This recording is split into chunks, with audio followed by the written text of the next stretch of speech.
ചീനിക്കോട് വില്ലേജിലേക്ക് ഏവർക്കും സ്വാഗതം. ഇന്ന് ഓണം സ്പെഷ്യലായിട്ട് ഒരു അവിയൽ തയ്യാറാക്കിയാലോ? അവിയൽ എല്ലാവർക്കും അറിയുന്നതാണ്, പക്ഷെ ഈ രീതിയിലൊന്ന് തയ്യാറാക്കി നോക്കണം. അതിനായി 1/2 കിലോ ചേന ഇട്ട് കൊടുക്കാം, 1/2 കിലോ കൊത്തമര, ക്യാരറ്റ്, ഒരു കയ്പ്പയ്ക്ക കട്ട് ചെയ്തത്, മുരിങ്ങക്കായ, പച്ചക്കായ, ഉരുളക്കിഴങ്ങ്, വെള്ളിരി, ചെറിയ പീസ് പടവലം. അങ്ങനെ 9 ഐറ്റംസാണ് എടുത്തിരിക്കുന്നത്. എല്ലാ പച്ചക്കറികളും ഇടാം, പക്ഷെ ഇത്ര ഐറ്റംസ് എടുത്തിട്ടുള്ളൂ. 1 ടീസ്പൂൺ മഞ്ഞൾപ്പൊടി ഇടുന്നുണ്ട്, 2 ടീസ്പൂൺ മുളക് പൊടി, കുറച്ച് വെളിച്ചെണ്ണ ഒഴിക്കുന്നുണ്ട്. അടിയിൽ പിടിക്കാതിരിക്കാനാണ് വെളിച്ചെണ്ണ ഒഴിക്കുന്നത്. ഇനി ഇത് അടച്ചു വെച്ച് ഒരു 5 മിനിറ്റ് ആവിയിൽ വേവിച്ചെടുക്കാം. കഷ്ണങ്ങൾ വേവുമ്പോഴേക്കും അരപ്പ് തയ്യാറാക്കാം.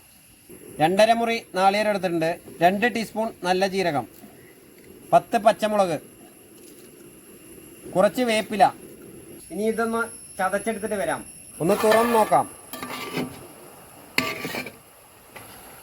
എല്ലാം കൂടി ഒന്ന് മിക്സ് ചെയ്തെടുക്കാം.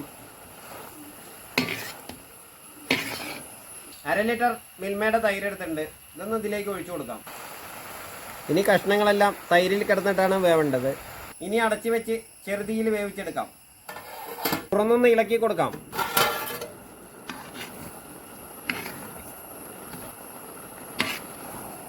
ആവശ്യത്തിന് ഉപ്പിട്ട് കൊടുക്കാം. ഒന്നുകൂടി അടച്ചു വെക്കാം. തുറന്നു നോക്കിയാലോ? അപ്പോൾ 5 മിനിറ്റോളം ആയിട്ടുണ്ട് അടച്ചു വെച്ചിട്ട്. അപ്പോൾ കഷ്ണമെല്ലാം വെന്തിട്ടുണ്ട്. ഇനി അരപ്പിട്ട് കൊടുക്കാം. എൻ്റെ സെൻറ്ററിലേക്കാണ് ഇട്ട് കൊടുക്കുന്നത്. ഇനി അരപ്പ് വേവാനായി സൈഡിൽ നിന്നൊക്കെ എടുത്ത് മുകളിലേക്ക് വയ്ക്കാം.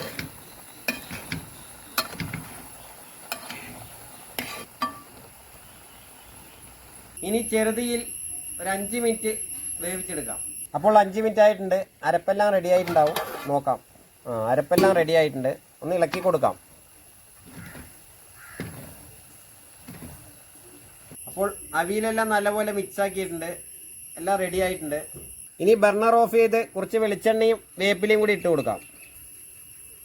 കുറച്ച് വെളിച്ചെണ്ണ. അങ്ങനെ അവിയൽ റെഡി ആയിട്ടുണ്ട്. വീഡിയോ കാണുന്നവർ വീഡിയോ ഇഷ്ടപ്പെട്ടാൽ ലൈക്ക് ചെയ്യുക, കമൻറ്റ് ചെയ്യുക, ഷെയർ ചെയ്യുക, സബ്സ്ക്രൈബ് ചെയ്യുക. അപ്പോൾ അടുത്ത വീഡിയോയിൽ കാണുന്നവരെ ബായ്.